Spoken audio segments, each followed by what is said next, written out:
Ini nih, kutipan dari pelatih lari Phil Knight yang jadi inti dari semuanya. Ini bukan sekedar kata-kata motivasi biasa ya. Ini tuh prinsip hidup dan mati. Dan ini adalah kisah tentang mereka yang tersisa. Cerita tentang daya tahan dan gimana rasanya menolak buat nyerah pas semuanya kelihatan mustahil.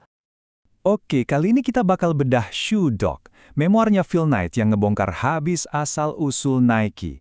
Tapi, buang jauh-jauh bayangan tentang cerita sukses yang mulus. Ini bukan cerita kayak gitu.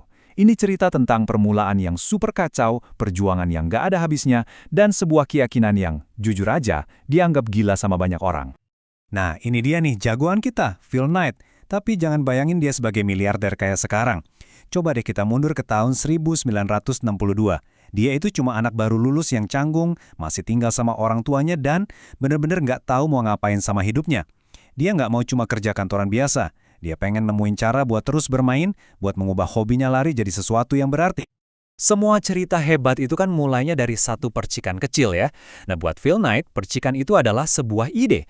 Sebuah ide yang hampir semua orang, bahkan termasuk dirinya sendiri, mikir kalau itu ide yang gila banget. Jadi, semuanya itu berawal dari tugas kuliah di Stanford. Teorinya simpel aja sih sebetulnya. Apa bisa sepatu lari berkualitas dari Jepang ngeganggu pasar Amerika yang waktu itu dikuasai merek-merek Jerman? Mirip kayak yang dilakuin kamera Jepang gitu.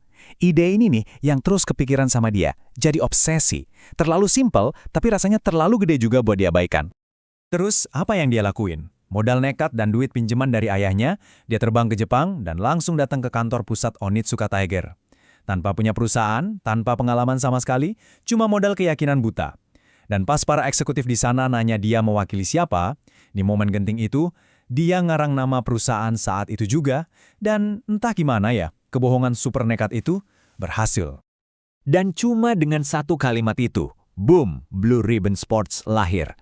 Bukan di ruang meeting yang megah, tapi dari kepanikan seorang anak umur 24 tahun di negeri orang.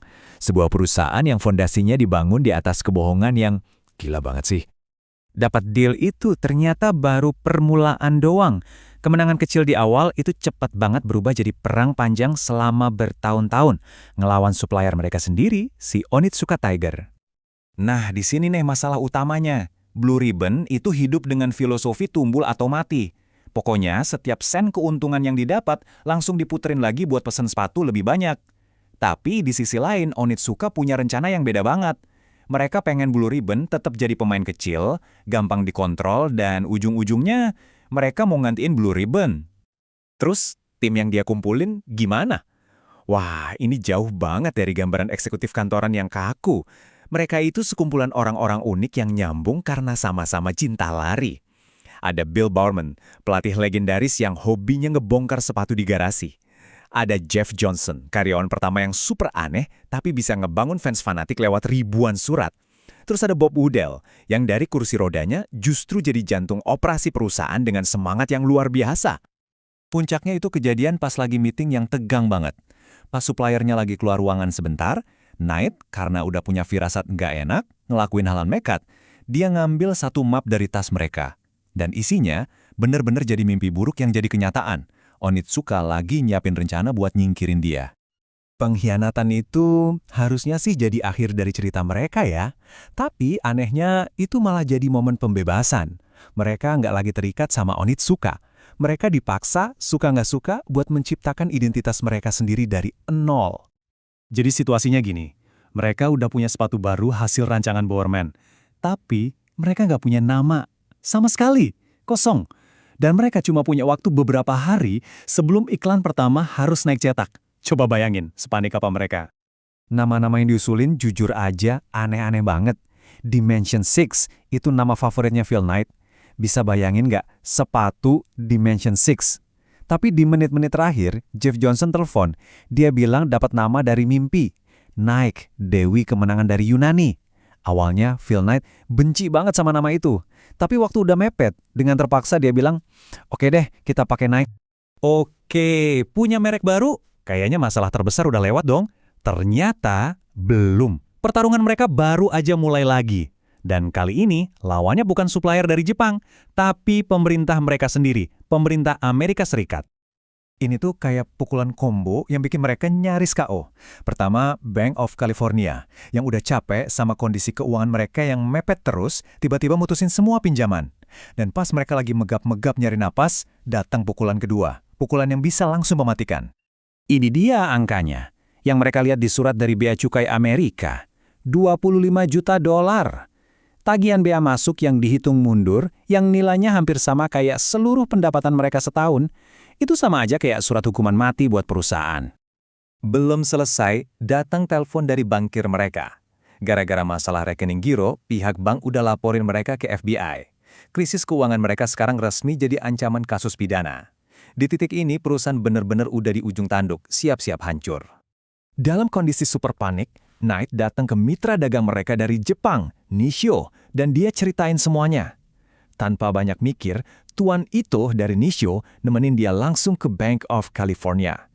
Di depan para bankir yang kaget itu, Tuan Ito ngelakuin hal yang gak disangka-sangka. Dia bilang, Nissho bakal bayar lunas semua utang Blue Ribbon. Mereka diselamatkan di detik-detik terakhir. Nah, dengan adanya malaikat penyelamat ini dan ancaman penjara yang udah hilang, Nike akhirnya bisa sedikit bernapas lega. Perjuangan gila-gilaan buat bertahan hidup akhirnya hampir selesai. Urusan tagihan 25 juta dolar itu pun akhirnya beres. Mereka berhasil nego sama pemerintah dan dapat angka yang jauh lebih masuk akal. Ditambah lagi, dengan dukungan dana dari Nissho, untuk pertama kalinya dalam sejarah, mereka ngerasain yang namanya stabilitas. Akhirnya, badai itu reda juga. Pas Nike akhirnya go public di tahun 1980, itu bukan momen buat ngerayain jadi kaya raya. Buat Knight dan timnya, itu tuh garis finish.